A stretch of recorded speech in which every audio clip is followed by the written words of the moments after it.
How to Hustle and Win. Chapter 2 by Supreme Understanding.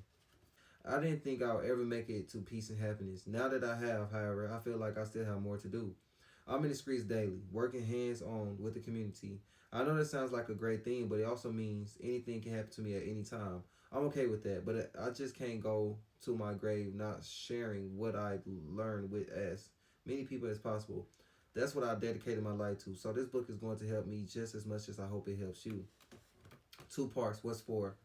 Whether you know it or not, you're in school every day, learning from life and solving the problems it hands you. If you fail the test, you get another chance to learn the lesson. If you keep failing, you end up a zero. You don't end up with a zero. You are the zero. Or worse, you become negative. Now, you're another problem for everyone else to deal with. Facts. In many ways, this dirty game is the numbers game. T.I. understood this when he recorded Be Better Than Me. Hey, it's rules in the game, son. Learn it young. When these haters speak your name, man, burn they tongue. Never be ashamed of how you live or where you're from. You stack a meal, niggas, see how far you come. Without a gun, you got something to make them borrow you, son.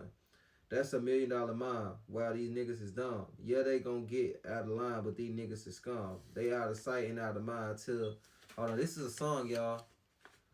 Till you visit the slums. Stay down, stay on the ground, and your digits should calm. Bottom line, you gotta shine no matter what you become. These streets is 40%, your mind is 5% muscle, 10% struggle, 10 time, and 35% muscle. Damn, that shit hard. It's too bad so many of us are bad at math. We're failing tests daily, and many of us didn't even know what we missed. Many of us don't even know that we missed the lesson. Wouldn't it be easier if we could simplify the game into a little book of problems and answers, or if there are a set of guidelines or formulas that we could use to choose the best path in life, or at least if the lessons to life could be clear and straightforward? It really can't be that simple. This book will pretty much give you that game. It will give you every lesson it takes to survive and to be successful. There is no way I could fit over 120 lessons to one book and keep it a length that wouldn't scare most people away. So I put together more than 700 pages of game, then chopped it in half. This book is organized into chapters based on the non-natural laws of life.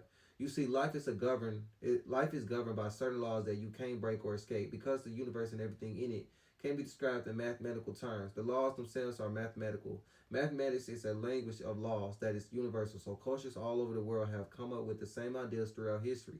While many ancient civilizations have come up with a similar set of universal laws, the only one written for young black people in the streets were given to us by a man named Allah in Harlem during the 1960s.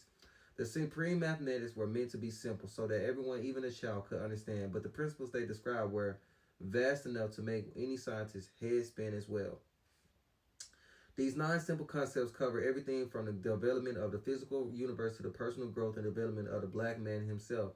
There is no better way to organize the lessons for a self-improvement book for people of color than by these principles. The essays include the 5 chapters of part 1 are grouped together based on the first 5 principles of these 9 laws. These 9 laws are: number 1, mind over matter. Be aware, examine what you know and how you know it. Know who you are and where you're going. Number 2, manifestation and presentation. Once you know better, do better, speak better, choose better, and live better. Number 3, reconsider and reevaluate. Seek understanding, find clarity, vision, and perspective on yourself, life, and the world. Number 4, create a culture of success. Transform a strong vision into a strong lifestyle and long-term agenda.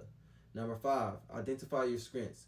Find your power within, in life, and in the world, and focus on developing it. Number 6, expansion and distribution. Broaden your horizons, spread your reach, and find balance in all you do. Number 7, top of the food chain or pawn in the game. Be yourself, lead yourself, and put the weight of the world on your shoulders. Number 8, kill yourself so you can live. Eliminate the weakness in yourself and the world around you while developing the strength and discipline it will take to do so. Number 9, seal the deal. Choose the best path, envision a future, ensure survival, and achieve success. The problem with so many called self-help books is that they're not practical. It's very hard to apply so many philosophical ideas and cliche sayings to daily life, especially if daily life is a struggle. So the laws by themselves aren't necessarily going to save your life. You have to understand the many life lessons that fall under each of those 9 principles that that's the reason why this book is filled to the brim with so much content. Each chapter covers a variety of issues: women, money, crime, etc. But the lessons in each book will all fall under one of those nine principles. If you can successfully use these laws to guide your life, you're destined to win before you even begin. Part 1 will cover the first 5 principles. Part 2, which is titled How to Hustle and Win, Part 2, Rap Race and Revolution, picks up where Part 1 leaves off and completes the journey with the 9 principle. How to read this book. You can start from the beginning and work your way to the end, or you can find interesting headings in the table of contents and hop around from essay to essay. This book can be read in any order. When you come across a word you don't know, first see if you can figure out the meaning based on the rest of the sentence. If not, grab a dictionary or go to www.dictionary.com. The same thing goes for any person, place, event, or idea that's new to you. Look it up. If you don't feel like grabbing a book, you can start at www.wikipedia.org. A survival guide for the ghetto. Bring it with you wherever you go. Instead of smoking a cigarette or text messaging when you're bored or waiting for something, read. Find a partner or two who can get a copy of the book as a book to read as well. When you meet, talk about what you're reading and what you think about it. This develops your brotherhood and your minds and your ability to communicate. Don't hide the book unless you're a total pussy. You shouldn't be scared to be seen with this book. If you are a total pussy, you're probably getting clowned anyway. Maybe showing people that you're reading a cool book will help keep them from chumming you off so much. Take notes, highlight, circle important sections, but only if this is your book. Otherwise, the owner is going to be pissed. Work to understand every idea that is discussed in this book. If you can do that, I guarantee you that you'll know more than the average college student. I didn't make everything easy, so some of this book is written in every simple language that anyone can understand. Other parts are meant to be more difficult. If this book didn't challenge you, I wouldn't be proud of writing it. I meant what I said about you knowing more than the average college student when you're done, but you'll have to read more than just a funny list. Finally, I didn't make everything obvious. Some of the life lessons in this book have already appeared many times in your life, but you have missed it. Don't miss the lessons in this book. I may use the Peacock Indians or the Black Mafia to explain the point, but those lessons could apply to everything from a business deal to the checkout line at the supermarket. Keep your eyes open as you read. Then, now, you got any fight left in you? That's what it shows, the little picture. Who are you? Mind over matter. What lies behind us, what lies before us are small matters compared to what lies within us. Unless you try to do something beyond what you have already mastered, you will never grow.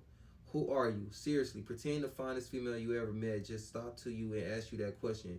You don't know anything about her, so forget about running game by telling her what you think she wants to hear. What will you say? Me. I'm Contravious Black. I'm an artist, an author, a content creator, a journalist, you know what I'm saying, a fashion designer. I would tell her a lot of stuff. That's what I would say. So what would you say? I'm a YouTuber. You see what I'm saying? Whatever. Was that easy, hard? What did you come up with? Does it describe you as you really are, or what you want to other people to see? Was it based on what you do, what you have, or who you are? Identify is a difficult thing. Honestly, bro, I'm just a soul. That's what I am. I'll tell her I'm a intellectual soul. That's what I would tell her. Identify is a difficult thing. Most of us don't even know where to begin in establishing who we are and what we are about. Some of us think we do, only to find out we're just following someone else. For that reason, a lot of us don't know where we're headed in life or how exactly we'll get there. We also have a hard time dealing with the question why. Why are we here? Why are the things in our life the way they are? Why do we do the things we do? So all of our answers have to begin with the examination of ourselves. Anyway,